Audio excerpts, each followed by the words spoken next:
자, 오늘 보여드릴 데이터는 본격적인 하락장의 신호탄이 될 수도 있는 그런 선행 지표예요. 그래서 여러분들 오늘 거 정말 중요하니까 끝까지 꼭 들어주시기를 바라겠습니다. 반갑습니다. 투자 이야기를 쉽고 편하게 설명해드리는 한주주입니다. 네, 요즘에 여러분 주가 하락장이 이렇게 좀 오면서 하락장 줍줍하러 가시는 분들 좀 많으신 것 같은데요. 물론 그렇게 줍줍하시는 거 저는 되게 좋게 생각해요. 장기적으로 봤을 때 이렇게 시간이 지나면 결국에 그렇게 줍줍한 것들은 많이 오르기 마련이더라고요. 근데 여러분들 좀 주의하셔야 될 게 있을 것 같아서 말씀을 드리려고 해요. 지금 하락장이 끝이 아닐 수 있다라고 하는 거예요. 정말 더 큰 경기 침체가 몰려올 수도 있다라는 걸 오늘 이야기를 해드릴 건데요. 그러면 한주주는 대체 무슨 근거로 그렇게 이야기하냐 하실 것 같아서 제가 여러분들께 좀 데이터를 보여드리려고 준비를 했어요. 자, 오늘 보여드릴 데이터는 본격적인 하락장의 신호탄이 될 수도 있는 그런 선행 지표예요. 그래서 여러분들 오늘 거 정말 중요하니까 끝까지 꼭 들어주시기를 바라겠습니다. 지금 보시는 데이터가 장단기 채권 금리 차이를 보여주는 데이터입니다. 이 데이터에서 결론부터 말씀을 드릴게요. 이게 0을 뚫고 밑으로 그래프가 간다라고 하면 그 이후에 300일 내외로 경기 침체가 반드시 발생한다라고 하는 거예요. 그러니까 이 장단기 채권 금리 차이가 역전이 되면 그 이후에 경기 침체가 발생한다라는 건데요. 여기서 제가 300일 내외라고 말씀을 드렸어요. 정확한 기간을 알 수는 없다라는 거예요. 하지만 거의 100%의 확률로 이런 장단기 채권 금리 차이가 역전이 됐을 때는 주가가 크게 하락했다라고 해요. 그러니까 여러분들이 좀 조심하셔야 되는 게 지금이 거의 그런 상황이 돼버렸거든요. 그러니까 장단기 금리 차이가 거의 제로에 가까워졌어요. 자, 그러면 이게 왜 위험이 되느냐 궁금하실 것 같아서 제가 좀 사례를 준비했어요. 한주주가 이제 정기예금을 가입하려고 은행에 가요. 1년짜리 정기예금을 가입을 할 계획인데요. 1년짜리 정기예금이다 라고 하면 얼마 정도의 이자를 받는 게 좋으실까요? 저 같은 경우에는 한 5% 정도 이자 받으면 좋을 것 같은데요. 물론 이건 그냥 제 희망사항이지만요.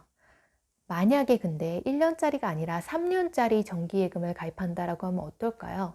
적어도 1년짜리 정기예금보다는 3년짜리 정기예금의 이자가 더 높아야 거기에 가입을 하겠죠.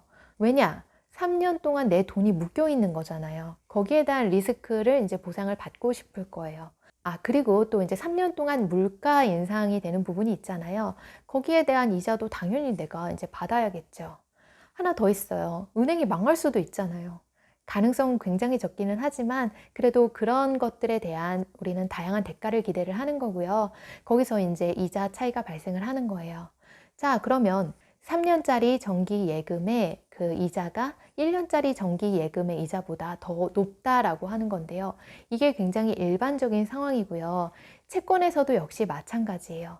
그러니까 장기 채권의 금리가 단기 채권의 금리보다 더 높은 게 일반적인 상황이라는 거예요. 하지만 여기서 가끔 역전이 일어나는 현상이 있어요. 역전이라면 단기 채권 금리가 갑자기 가파르게 상승하는 거예요. 그런 경우에는 장단기 채권 금리 차이가 역전이 발생을 하는데요. 그거는 비일상적인 상황인 거예요. 일상적이지 않은 상황이니까 어때요? 위험해요. 주가에 큰 영향을 미칠 수가 있는 요소가 되는 거예요. 자, 그러면 다시 데이터로 돌아와 가지고 설명을 해드려 볼게요. 제가 데이터에서 이렇게 빨간색 동그라미 쳐놓은 부분이 있죠. 이 빨간색 동그라미 후에 회색 라인이 있네요. 이게 뭐냐? 빨간색 동그라미 친 부분은 장단기 채권 금리 차이가 역전이 일어난 부분이고요. 회색 라인은요, 큰 경기 침체가 발생했다라고 하는 그 시기를 표현을 한 거예요. 그러니까 정말 장단기 채권 금리 차이가 역전이 일어나면 거의 여지없이 경기 침체가 왔다라고 하는 거죠. 이게 거의 100%의 확률로 일어난 일이라고 해요. 그러니까 굉장히 중요한 지표가 되는 거죠. 자, 근데 여기서 주의하셔야 될 게 하나가 있어요. 이게 장단기 금리 차이가 역전이 일어났다라고 해서 바로 그 다음 날부터 경기 침체가 오는 건 아니라는 거예요. 일정한 시차가 발생을 하는데요. 그 시차가 뭐 300일 내외라고 해요. 어떤 때 짧을 때는 몇 개월 후일 때도 있고요. 길 때는 뭐 1년 6개월 이후인 때도 있고요. 이렇게 좀 주식 참여자분들의 심리에 따라서 그 기간은 좀 달라질 수 있다라고 하는 거 주의를 하셔야 할 것 같고요. 그리고 두 번째 주의하셔야 될 건 뭐냐면요. 제가 장단기 금리 차이 역전이 발생하면 반드시 경기 침체가 온다고 말씀을 드렸죠. 이 역은 성립하지 않아요. 그 역이라고 하면 뭘까요? 경기 침체가 오면 장단기 금리 차이가 역전 현상이 발생한다. 이게 바로 역이잖아요. 그건 성립하지 않는다라고 하는 거를 알고 계셔야 돼요. 그럼에도 불구하고 이 데이터는 굉장히 이제 중요한 지표가 될 수가 있답니다. 그러면 이런 현상이 왜 중요한지, 왜 발생하는지에 대해서 말씀을 드려볼게요. 자, 단기 채권 금리가 갑자기 가파르게 올라가면 시중에 있는 유동성을 빠르게 흡수해요. 시중 유동성은 뭐예요? 돈. 시중의 돈을 빠르게 흡수해요. 자, 그러면 시중의 돈이 빠르게 사라지면 어때요? 주식시장에 당연히 영향을 미치겠죠. 그런 의미에서 이 데이터가 중요해요. 이게 거의 무조건 확률로 일어난다고 해요.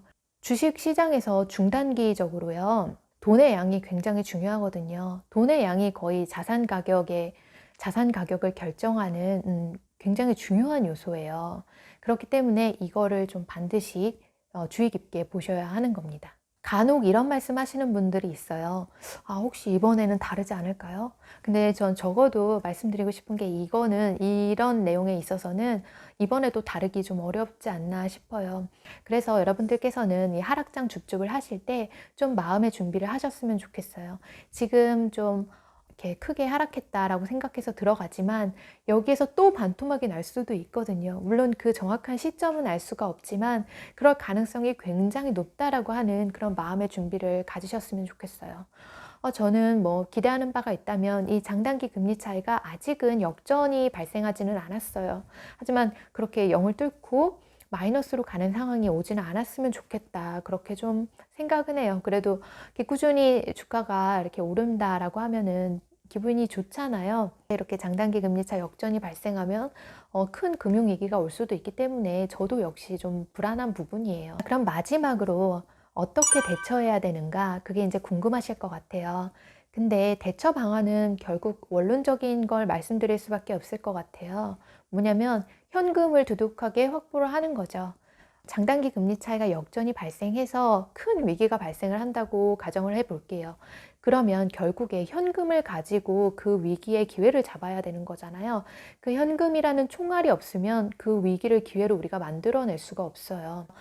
그런 기회를 잡으시려면 현금이 필요하다라는 원론적인 말씀을 먼저 드릴게요. 한 주도 역시 좀 현금 확보를 늘리기 위해서 많이 노력을 하고 있는데 그게 그렇게 쉬운 일은 아닌 것 같더라고요. 그래도 좀 노력은 하고 신경을 쓰고 있습니다. 자, 그러면 이런 장단기 금리차 역전이 일어나기 직전에 주식을 그냥 다 현금화 시키는 건 어떠냐? 이거에 대해서 또 궁금하신 분이 있을 것 같은데요. 제가 아까 전에 초두에 말씀을 드렸는데 장단기 금리 차이 역전이 발생한다고 해서 그 다음 날 바로 이렇게 주가가 큰 폭으로 하락하는 거는 아니에요. 거의 한 2, 3개월에서 길게는 뭐 1, 2년 정도까지의 시차가 있거든요. 근데 내가 만약에 주식을 다 팔았는데 그 이후에 갑자기 주가가 막 급등하기 시작해. 그럼 어때요? 사람 마음이 조급해지기 시작할 거예요. 조급해지면 어때요? 다시 내가 또 여기 주식시장에 들어가게 될 가능성이 굉장히 높아요. 내가 다시 주식시장에 들어가면 어때요? 그때 이후로 갑자기 경기 침체가 일어날 수도 있어요. 그러니까 이게 타이밍을 속단하는 게 굉장히 좀 위험한 거다라고 생각해요. 그리고 제가 말씀드린 이 장단기 채권 금리 차이는요. 중단기적으로 중요한 이슈인데 장기적으로 봤을 때는 또 그렇게 중요한 이슈는 아니에요. 아주 장기적으로 봤을 때 중요한 건 뭐예요? 결국에 기업의 펀더멘털이잖아요. 그러니까 정말 좋은 기업 선택하셨다라고 하면 이런 중단기적인 이슈 무시하시고 그냥 가셔도 되는 거예요. 물론 그 타이밍 잘 잡아서 가면 좋겠지만요. 한 주주는 그 타이밍을 예측할 수 있는 능력이 없다라는 거를 저는 잘 알고 있어요. 그래서 저는 이렇게 그냥 적당히 일정 부분 현금의 양을 늘릴 뿐이고 여기서 뭐 주식을 다 팔아가지고 현금으로만 가지고 있는다 그런 전략은 택하지 않기로 했어요. 저는 한 20% 정도 내가 가진 주식 자산의 20% 정도 현금으로 가지고 위기 때 대응하자 이 정도의 대처 방안을 가지고 있습니다. 여러분들께서도 제가 오늘 말씀드린 내용을 토대로 각자한테 잘 맞는 그런 대처 방안을 한번 생각해 보시기 바랄게요. 이런 하락장의 위기가 될 수 있는 이유는 자신의 원칙을 이제 스스로 점검할 수 있는 좋은 기회가 되기 때문입니다. 네. 오늘은 여기까지 하고 마칠게요. 주주님들 편안한 밤 되세요.